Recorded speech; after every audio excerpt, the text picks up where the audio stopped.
ప్రియ సహోదరి సహోదరులారా, ఈనాడు మనమందరం కూడా తపస్సు కాల 2వ వారంలోనికి ప్రవేశించున్నాం. ఈనాటి సువిశేష పట్టణంలో ధ్యానించిన విధముగా ఎక్కువగా మనము ఆశించేది సంపద ఉంటే ఈ లోకమంతా కూడా జయించవచ్చు, నా జీవితం అంతా కూడా సార్థకమవుతుందని మనం అనుకుంటూ ఉంటాం. అలాగే ఈనాటి సువిశేష పట్టణంలో ధనికుడు అదే ఆలోచనతో ఉండిపోయి ధనమంతా కూడా కూడబెట్టుకున్నాడే కానీ ఈసమంతా సహాయం చేయలేకపోయాడు. అందుకే పాతాళంలోనికి త్రోయబడ్డాడు.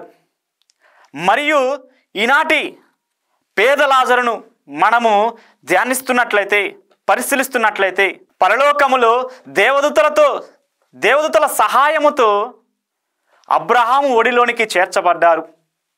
అలాగే మనం కూడా పేద లాజరు వలె పరలోకంలో అబ్రహాము ఒడిలో మనము ఉండాలంటే, వెళ్ళాలంటే మనము కూడా ఈ ఇహలోక సంపద పట్ల ఆశ కాకుండా ధనవంతుడి వలె, ఇదిగో ఉల్లిగడ్డను చూస్తే అది అంతా కూడా ఒలుసుతో కలిపి ఉంటుంది. ఒకసారి ఆ ఒలుసు ఊడిపోతే మిగిలేది శూన్యమే. అలాగే సంపాదించిన ధనమంతా కూడా కరిగిపోయినా, వదిలిపోయినా, తరిగిపోయినట్లయితే మన జీవితము కూడా శూన్యమే.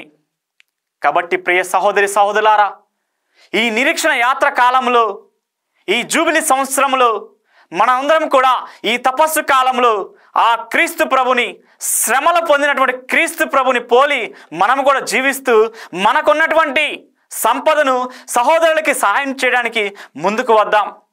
మరియు ఇదిగో ధనాపేక్షతో కాక విశ్వాసముతో దేవుని బిడ్డలాగా జీవిస్తూ పేద లాజరు వలె మనం కూడా పరలోక రాజ్యం సంపాదించడానికి ప్రయత్నం చేద్దాం. మొదటి పాఠంలో ధ్యానించిన విధముగా ఇదిగో నరమాతృని యొక్క ఆలోచనలతో నరమాతృనికి ఆధారపడువాడు శాపగ్రస్తుడు అగుతాడు.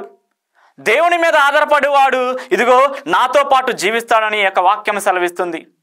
అలాగే మనము కూడా నరులపై ఆశింపక, నరుల మీద ఆధారపడక, దేవుని మీద ఆయన బిడ్డలుగా, ప్రియమైన కుమారులుగా, కుమార్తెలుగా మనందరము కూడా పరలోకంలో చేరడానికి, ఆయనతో నివసించడానికి, ఆయనతో జీవించడానికి ఈ యొక్క తపస్సు కాలంలో ప్రార్థిస్తూ, విశ్వసిస్తూ, ప్రతి ఒక్కరిని కూడా ప్రోత్సహిస్తూ మనవంతు సహాయముగా, సాక్షులుగా జీవించుదాం.